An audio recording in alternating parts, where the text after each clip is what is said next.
அது வந்து ஏதோ போலீஸுக்காக பண்ற மாதிரி தெரியுது. எல்லாருக்குமே வந்து ஒரு டோக்கன் மாதிரி கொடுத்து அதில் வந்து அவங்க பெட்ரோல் போட்டுக்கலாம். தஞ்சாவூரை பொறுத்த வரைக்கும் ஹெல்மெட் வந்து 90% போட்டு போறாங்க. இருந்தாலும் அது வந்து ஏதோ போலீஸுக்காக பண்ற மாதிரி தெரியுது. திடீர்னு பார்த்தா அவங்க போடுறாங்க, திடீர்னு பார்த்தா போடுறது இல்லை. அதனால அவங்களை ஊக்குவிக்க இன்னைக்கு வந்து நம்ம டிஎஸ்பி சார் தலைமையில் இன்னைக்கு எல்லாருக்குமே வந்து ஒரு டோக்கன் மாதிரி கொடுத்து அதில் வந்து அவங்க பெட்ரோல் போட்டுக்கலாம், ஃப்ரீ பெட்ரோல். டிரைவருக்கு அதுக்கு 1000 ரூபாய் கேஸ் உண்டு.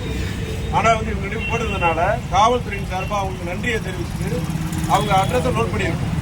அடுத்து ஒரு நாள் கோல்டு காய் கொடுக்குறப்போ எங்களுக்கு ஃபர்ஸ்ட்ல வாழ்த்துக்கள். நம்ம டிஎஸ் சார் கொடுக்குறாங்க, அதை வாங்கிக்கோங்க. புக்கு கொடுங்க.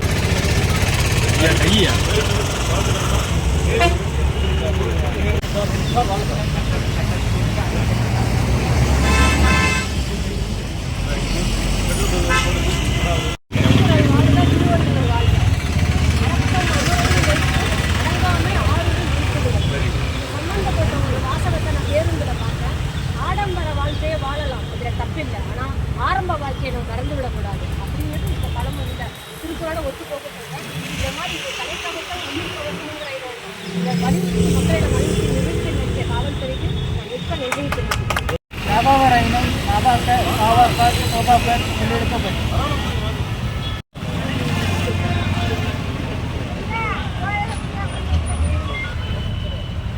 பரவாயில்ல, உண்மையிலே சந்தோஷப்படும். காவல்துறை சார்பில் உங்களுக்கு நன்றி. ரைட்டா, எல்லாருமே வந்து என்ன பண்ணீங்கன்னா ஓட்டுறவங்க மட்டும் தான் ஹெல்மெட் போடணும் அப்படின்னு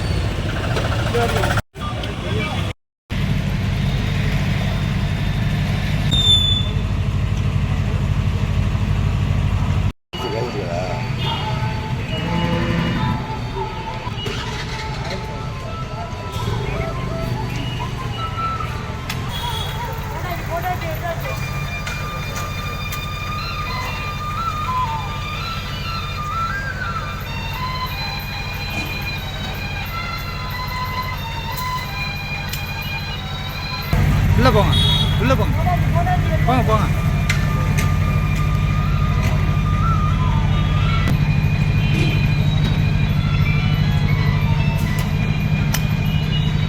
அப்படியே பம்பு எடு.